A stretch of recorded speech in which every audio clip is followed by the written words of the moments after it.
ACIM Insights Lesson 128. The world I see holds nothing that I want. What stood out to me in this lesson was, release your mind from chains and let it seek the level where it finds itself at home.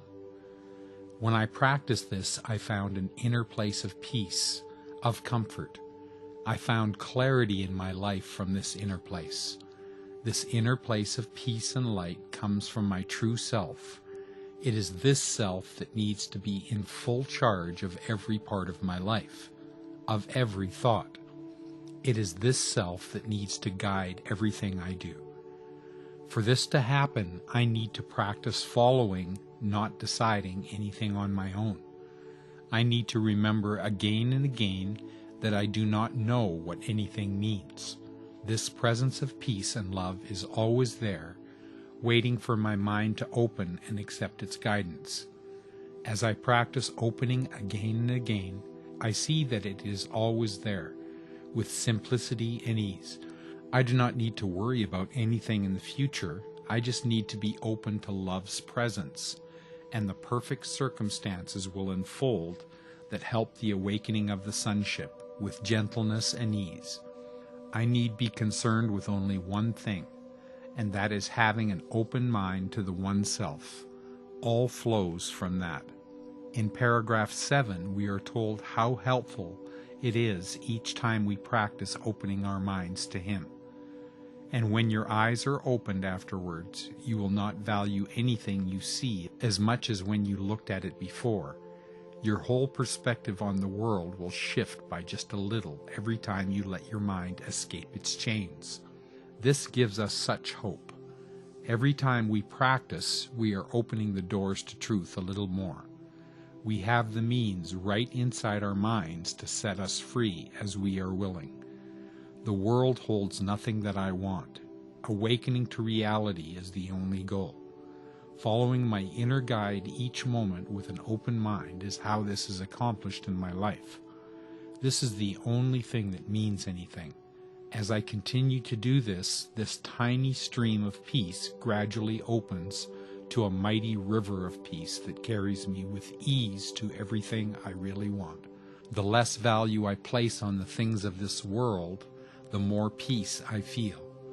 There is less striving and struggling to obtain some form in this world.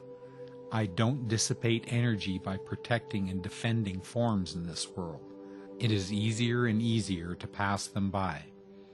I feel more and more safe because as I disidentify from the forms of this world, I recognize more and more clearly that real value comes from my unity with my source, with love.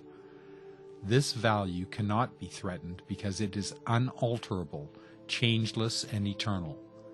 As I remember and identify with myself as love and nothing else, I feel deep peace that cannot be disturbed. Love has one response to be itself, and that response is to extend itself. Because myself is love, myself's response is the same. Any other response comes from belief in a pseudo-world that I made up. This lesson is helping to me to let the false ideas go. They can never satisfy me. The only real satisfaction comes from extending love, being love. Love does not compete. It does not defend or judge. It does not hope for some special condition in the future. It merely is. So today I practice making no plans for the future on my own, making no judgments, letting all my good be guided by myself for the sole purpose of passing by the world of form and returning to my home in the heart of my Creator. Here I will find joy because here I find myself. Joy must be shared because that is its nature. And so I share my joy with all my brothers, offering them the gift that I have received. There is nothing else to do, and I am blessed. It has taken me many years of struggle and pain to realize the truth in this lesson.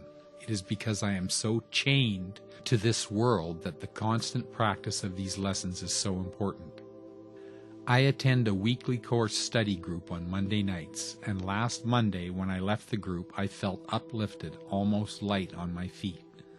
A sense of peace that I desperately feel I need more often in my life.